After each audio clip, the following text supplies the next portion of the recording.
Everyone, সবার কি খবর? আজকে অনেক অনেক দিন পর একটা ব্লগ বানাবো। রেসিপি না, কোনো রান্নার রেসিপি না, নর্মাল একটা ব্লগ। কারণ এই রান্না আমি জানি সবাই পারে, মোটামুটি সবাই গেস করতে পারছো হয়তো। বা একটা খিচুড়ির রান্না বান্না করছিলাম আর কি। আমি যখনই খিচুড়ি রান্না করি একটু ভুনা বা একটু ল্যাটকা মিক্স টাইপের খিচুড়ি রান্না করি, একটু ভেজা ভেজা থাকে, পুরোপুরি ভুনাও না পুরোপুরি ল্যাটকাও না, এরকম টাইপের। যাই হোক, খিচুড়ি রেসিপি বললে আজকে সবাইকে বোর করবো না। আজকে সবার সাথে বলবো সাইয়ারা মুভির রিভিউ, যেটা নিয়ে মানে লিটারেলি বর্তমান জেনারেশনের পোলাপানগুলি পাগলাই গেছে, মানে পুরো পাগলাই গেছে। এদের রিভিউ দেখে, এদের রিয়াকশন দেখে মানে আমার কিছু বলতে মন চাইলো যে কি এমন সাইয়ারা মুভি, মানে আসলে ওদের রিয়াকশন দেখে আমি সাইয়ারা মুভির হচ্ছে যে শর্ট কিছু থাকে না, যে ডিসক্রিপশন মানে ডিসক্রাইব করে, ওইগুলো আমি দেখি আর কি। 15 মিনিটের মুভিটা ডিসক্রাইব করে বলে দেয় যে মুভির অ্যাকচুয়াল কাহিনীটা কি, তো সেটা আমি দেখতে বাধ্য। আমার কাছে সাইয়ারা মুভিটা না আশিকি টুর মুভির মতো কিছুটা মানে মনে হয়েছে। আশিকি টুতে হচ্ছে নায়কটা মারা যায়, আর সাইয়ারাতে হচ্ছে একটা হ্যাপি এন্ডিং ওরা ক্রিয়েট করে দেয়। এটা দেখে পোলাপাইন হলের মধ্যে কাঁদতেছে, অজ্ঞান হয়ে যাইতেছে, ফিট খেয়ে যাইতেছে। কেন ভাই? মানে আমার মনটা চায় পোলাপাইনগুলিরে মানে থাপড়ে থতমা পাল্টাই দিয়ে একদম। মানে কি এমন দেখে ফেলছে এরা জীবনে, আহা কি আবেগ, কি ভালোবাসা।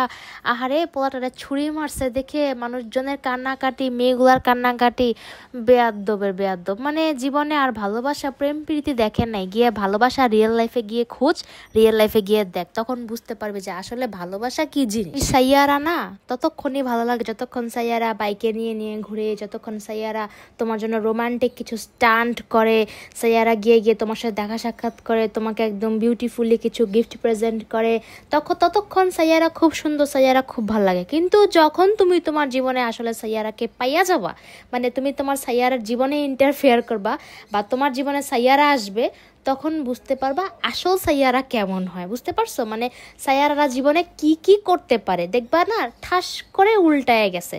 যে আগে সাইয়ারা ছিল আর বিয়ের পরবর্তী জীবনে সাইয়ারা মানে একদম দেখবা আগা গোড়াটাই পুরোটা উল্টায় গেছে।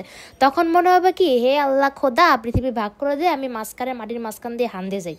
বুঝতে পারছো? তখন এরকম একটা অবস্থা হবে। সাইয়ারা রিয়েল লাইফে সাইয়ারা এত সহজ না, আর এত ভালো বা এত ভালোবাসায় পরিপূর্ণ থাকে না। বাস্তব জীবনটা বহুত কঠিন। সাইয়ারা তোমারে দেখার জন্য দূর দূর থেকে চলে আসে, তোমারে না দেখলে তার ঘুম হয় না, ভাত হজম হয় না, গ্যাস্ট্রিকের সমস্যা হয়ে যায়। সেই সাইয়ারাই তোমার পাশে শুয়ে থাকবে, কিন্তু বলতে পারবে না তুমি ঘুমাই আসো, মরে গেছো না কাঁদতেছো। এমন একটা অবস্থা হয়ে যাবে।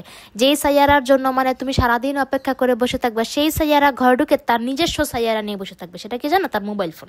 তার একান্ত ব্যক্তিগত মানে লাভ হচ্ছে মোবাইল ফোন। এটা 90% মেয়েদের ক্ষেত্রেই হয়। আমি কিন্তু সাইয়ারা মুভির কোনো ব্যাড রিভিউ দিচ্ছি না। সাইয়ারা মুভিটা আমার কাছে এক্সপ্লেনেশন দেখে মনে হলো যে বেশ ভালোই হয়েছে। নায়ক নায়িকার অ্যাক্টিংও আমার কাছে ভালোই লাগছে, যতটুকু এক্সপ্লেনেশন দেখে বুঝলাম আর কি। মুভি তো আমি দেখি নেই, তো মানে ভালোই লাগছে। সাইয়ারা মুভির গানটা কিন্তু বেশ সুন্দর হয়েছে, মানে একটা স্পেসিফিক যে গানটা আর কি সবাই রিলস টিকটক বানায় একদম ফাটাই ফেলতেছে।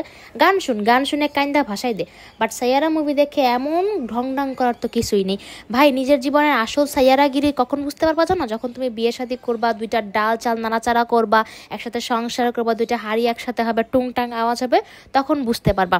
মানুষজন বলবে কি, আহারে প্রেম করে বিয়ে করছো, বিয়ে করতে পারছো, এত বছরের প্রেমের পরে তোমাদের জীবনে সফলতা আসছে, জীবন পরিপূর্ণ হয়েছে। দিন শেষে সারাদিনের না ওই সাইয়ারার পরিবারের বাসন মেজে গিয়ে যখন তুমি শুয়ে থাকবা, তুমি কষ্টে কানবা, সাইয়ারার কাছে দুঃখ প্রকাশ করবা, সাইয়ারা শুনে না করে মানে লুলা বুবা কারার মতো হয়ে থাকবে, তখন মনে হবে যে ভাই এই সফলতা, এই পরিপূর্ণতা আমার জীবনে দরকার ছিল না, কোনো দরকার ছিল না। আমার সাইয়ারার আবদারে সাইয়ারার জন্য একটা মজার খিচুড়ি বানিয়েছি, এখন সাইয়ারাকে নিয়ে ভালোবেসে বসে খাবো। টাটা।